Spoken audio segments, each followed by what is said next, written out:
सभी को मेरे नमस्कार और प्रेमियों को जय सच्चिदानंद। तो आज हम स्वयं की आवाज बुक में अध्याय 12 अभ्यास अभ्यास अभ्यास, इसमें टॉपिक जानेंगे अच्छा भेड़िया बुरा भेड़िया। तो अच्छा भेड़िया और बुरा भेड़िया के बारे में प्रेम रावत जी ने क्या लिखा है उसे पढ़ेंगे, सुनेंगे और समझेंगे। तो स्टार्ट होता है यहाँ से।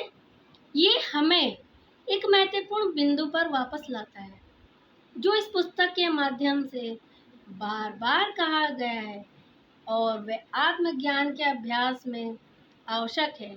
हमारा चयन।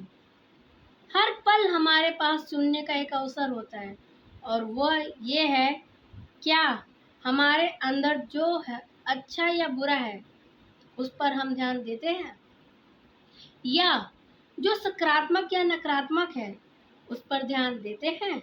आगे प्रेम रावत जी ने कहानी के माध्यम से समझाया, उसे समझते हैं कैसे। अमेरिकी मूल का एक कबीला था। एक दिन उस कबीले का एक छोटा लड़का मुखिया के पास आया और बोला, सरदार, मेरा एक प्रश्न है। क्यों कुछ लोग कुछ समय के लिए अच्छे होते हैं लेकिन वही लोग अन्य समय में बुरे हो जाते हैं? सरदार ने कहा, ऐसा इसलिए क्योंकि हमारे अंदर दो भेड़िए हैं, एक दूसरे से लड़ रहे हैं। एक अच्छा भेड़िया है और एक बुरा भेड़िया है।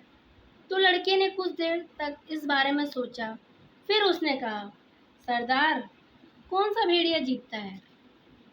सरदार ने उत्तर दिया, जिसे तुम खिलाते हो। हमें बुरे भेड़ियों को सजा देने की कोई जरूरत नहीं है, उसे सजा देने में कोई मदद नहीं होगी। इसके बजाय अच्छे भेड़िए को खिलाएं, इसे समय दें, जागरूकता दें, समझ दें, देखभाल दें, प्यार दें। फिर क्या होता है, अच्छा भेड़िया मजबूत हो जाता है। तो ये समझने की बात है। आगे है, घृणा, क्रोध, भय, भ्रम ये बुरे भेड़ियों का भोजन है।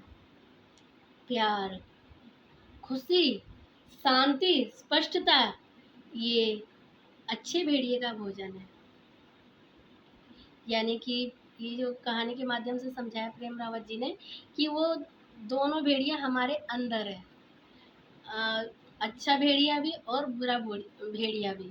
तो प्रेम रावत जी ने बताया कि हम जिस भेड़िया को खिलाएंगे वही भेड़िया जीतेगा। तो उन्होंने ये भी बताया कि अगर बुरे भेड़िया को खिलाते हैं तो उससे हमें क्या होता है, घृणा, क्रोध, भय और भ्रम बढ़ता है। अगर वही अच्छे हम भेड़िया को खिलाते हैं तो प्यार, खुशी, शांति, स्पष्टता अच्छी होती है।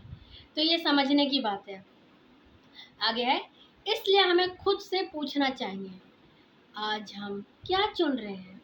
हम पूर्वाग्रह को प्रोत्साहित करना चुनते हैं या समझ को?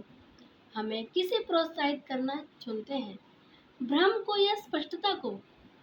हम युद्ध को प्रोत्साहित करना चुनते हैं या शांति को? आगे है, यहाँ कुछ पंक्तियां जिन्हें बहुत पहले मैंने एक बार कहा था। हमारी पसंद हमें कैसे परिभाषित करती है? वे शब्द जो आज तक मेरे साथ बने रहे हैं। तो वो समझते हैं, यदि आप ताकतवर बनना चाहते हैं तो भले बने, यदि आप शक्तिशाली बनना चाहते हैं तो दयालु बने, यदि आप धनी बनना चाहते हैं तो उदार बने, अगर आप स्मार्ट बनना चाहते हैं तो सरल बने, अगर आप मुक्त होना चाहते हैं तो स्वयं को जाने। तो ये समझने की बात है। अगर आप प्रेम रावत जी को सुनना और समझना चाहते हैं तो मैं उनका लिंक डिस्क्रिप्शन में डाल रही हूँ। आप उन्हें सुनिए, समझिए और उन्हें फॉलो कीजिए। बस इतना ही। धन्यवाद।